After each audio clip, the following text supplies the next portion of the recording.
So நான் வந்து atta வெறுவியாச்சு. So நல்லா சாஃப்டாக வெறுவிருக்கேன். யூஸ்வலாக வந்து சப்பாத்தி மாவு வெறுவும் போது நீங்கள் வந்து மாவில் தண்ணி ஊற்றி வெறுவுறதை விட தண்ணியில் மாவு போட்டு வெறுவுங்க, உங்களுக்கு வந்து சாஃப்டாக இருக்கும் சப்பாத்தி. ஸோ இது இப்போ வந்து ஊறட்டும். அதுக்கிடையில் நான் போய் இதை நல்லா வாஷ் பண்ணி எடுத்துகிட்டு வந்துட்டு கையையும் நல்லா கழுவிட்டு வரேன்.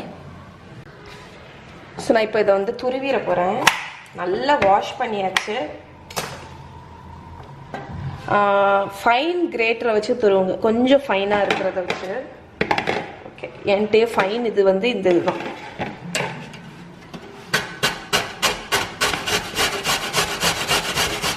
ஸோ முள்ளங்கி ஃபுல்லாக நல்லா துருவியாச்சு. இப்போ என்ன பண்ணணுன்னு பார்த்தீங்கன்னா, இதை வந்து இப்படி நல்லா புழிஞ்சு எடுத்துடணும். இதில் உள்ள எக்ஸஸ் வாட்டர் வந்து இருக்கக்கூடாது. அதனால் புழிஞ்சிட்டு நான் இதை வந்து ஒரு பவுலில் போட்டுற போகிறேன். ஸோ இந்த பராட்டாவில் எவ்வளோ அந்த புளிஞ்சதில் எவ்வளோ தண்ணி வந்திருக்கு பாருங்கள். இதில் வந்து இந்த முள்ளங்கி தண்ணி இருக்குல்ல, இதில் தான் அந்த ஸ்மெல் இருக்கும். ஸோ அது இல்லாமல் இது வந்து ட்ரை ஆட்டுள்ள முள்ளங்கி. ஸோ இப்போ இதில் நம்ம ஸ்பைசஸ் எல்லாம் ஆட் பண்ணிடலாம். ஸோ இது கீழே வந்து ஒரு துணி விரிச்சிட்டேன், இல்லைன்னா உங்களுக்கு இதில் என்ன போடுறேன்னே தெரியாது. ஸோ முள்ளங்கியில் கொஞ்சம் சாட் மசாலா, கொஞ்சம் கொத்தமல்லி பொடி, சில்லி பவுடர், ஜீரக பொடி, அதுக்கப்புறம் கொத்தமல்லி கீரை போடுங்க. என்கிட்ட கொத்தமல்லி கீரை இல்லாததுனால நான் கொஞ்சம் ஃபெனிக்ரிக் போடுறேன். நம்ம கசூரி மேத்தி இருக்குல்ல, அது போடுறேன். ஆனால் கொத்தமல்லி கீரை இதில் நிறைய போடுங்க, ரொம்ப நல்லாயிருக்கும். உப்பு வந்து தேவைக்கு தக்கன, ஏன்னா வந்து நம்ம சாட் மசாலாலேயும் உப்பு இருக்கும். ஸோ இதை நல்லா மிக்ஸ் பண்ணிடுங்க. ஸோ இது வந்து ஸ்மெல் வந்து கொஞ்சம் ஃபங்கியாக இருக்கும், ஏன்னா வந்து முள்ளங்கிக்கே வந்து அந்த ஸ்மெல் வந்து ஒரு மாதிரி ஒரு ஸ்மெல் அடிக்கும். பட் இதை வந்து நம்ம சப்பாத்திக்குள்ளே வச்சு ஸ்டஃப் பண்ணதுக்கப்புறம் உங்களுக்கு டேஸ்ட்டு நல்லாயிருக்கும். குக் ஆனதுக்கப்புறம் அந்த அரோமா நல்லாயிருக்கும். ட்ரை பண்ணி பாருங்கள், பிடிக்கும். சில பேர்த்துக்கு பிடிக்கும். முள்ளங்கி உங்களுக்கு பிடிக்கும் அப்படின்னா கண்டிப்பாக இது பிடிக்கும். எல்லாமே ட்ரை தானே. இப்போ வந்து நான் இதில் வந்து ஒரு ஸ்பூன் வந்து கோதுமை மாவு போடுறேன். இது எதுக்குன்னா அந்த எக்ஸஸ் தண்ணியை வந்து உரிகிறதுக்கு, அது மாதிரி பைண்ட் ஆகி கொடுக்கும் உங்களுக்கு. அப்போ ஸ்டஃப் பண்ணும்போது உங்களுக்கு வந்து இது வெளியே வராது. அந்த தண்ணி லீச் ஆகி பராட்டா வந்து ஒரு மாதிரி ஆகும்ல, அந்த மாதிரி இருக்காது. So filling ready. இப்போ நம்ம பராட்டா ரோல் பண்ணிடலாம்.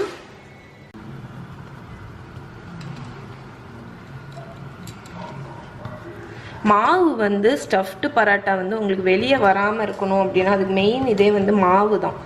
ஸோ மாவை வந்து நல்லா சாஃப்டாக விரவிக்கோங்க. ஸோ ஒரு மீடியம் சைஸ் முள்ளங்கியில் உங்களுக்கு 2 பராட்டா தாராளமாக பண்ணலாம்.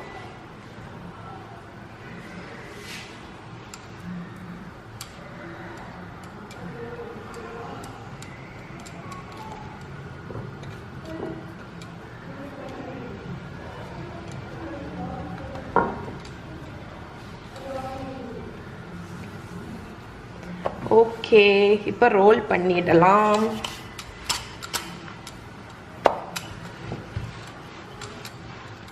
ஸோ ரொம்ப ப்ரெஷர் கொடுக்கக்கூடாது, லேசாக அப்படி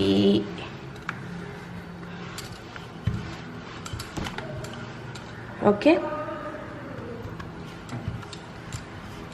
இப்போ இதை வந்து சுட்டு எடுத்துடலாம்.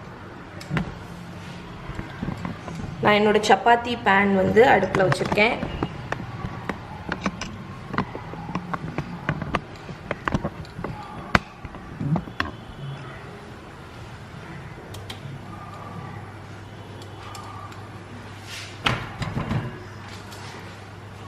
ஸோ இதில் வந்து நீங்கள் வந்து பார்த்தீங்கன்னா, ஸோ இங்கே பார்த்தீங்கன்னா நம்ம சப்பாத்தியில் டாப் வந்து ட்ரை ஆகுதில்ல, இந்த டைமில் நம்ம இதை திருப்பி போட்டுருவோம்.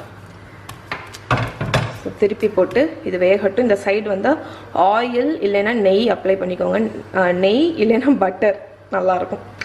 ஸோ இந்த ராடிஷ் சப்பாத்திக்கு வந்து பராட்டாக்கு வந்து பட்டர் இல்லைன்னா நெய் வந்து நல்லாயிருக்கும். இங்கே பார்த்தீங்கன்னா நான் செகண்ட் ஒன் பண்ணிட்டேன், ரோல் பண்ணிட்டேன். இப்போ இது குக் ஆன உடனே நம்ம எடுத்துட வேண்டியதான்.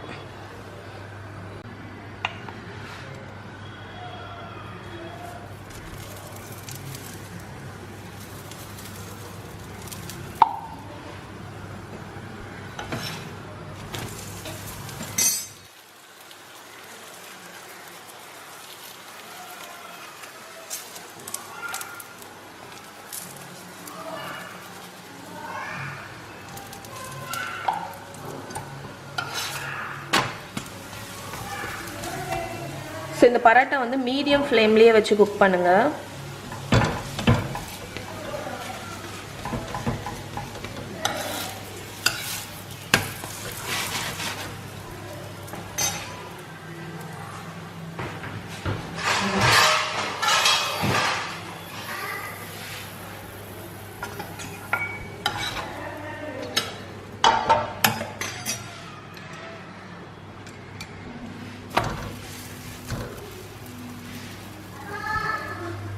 ஸோ ஒன்று ரெடி, செகண்ட் ஒன் குக் ஆகிட்டுருக்கு. இது குக் ஆகி முடிச்சோன்னு காணிக்கிறேன். ஸோ நம்மளோட சூப்பரான ராடிஷ் சப்பாத்தி ரெடி. இதுக்கு மேலே கண்டிப்பாக வைக்கக்கூடியது என்னன்னு பார்த்தீங்கன்னா, ஸோ இங்கே பேசிகிட்டே அங்கே போயிட்டேன். இதுக்கு மேலே வந்து ஹாட்டாக இருக்கும்போதே கண்டிப்பாக பட்டர் வைக்கணும் நீங்கள். ஸோ பராட்டாக்கு மேலே பட்டர் வைக்கலைன்னா அது ரொம்ப தப்பு. தப்பு தான் மஹி, மஹி, அது பெரிய தப்பு. தப்பு தான். ஸோ பராட்டாக்கு மேலே ஒரு பீஸ் பட்டர் கண்டிப்பாக வைக்கணும் நீங்கள்.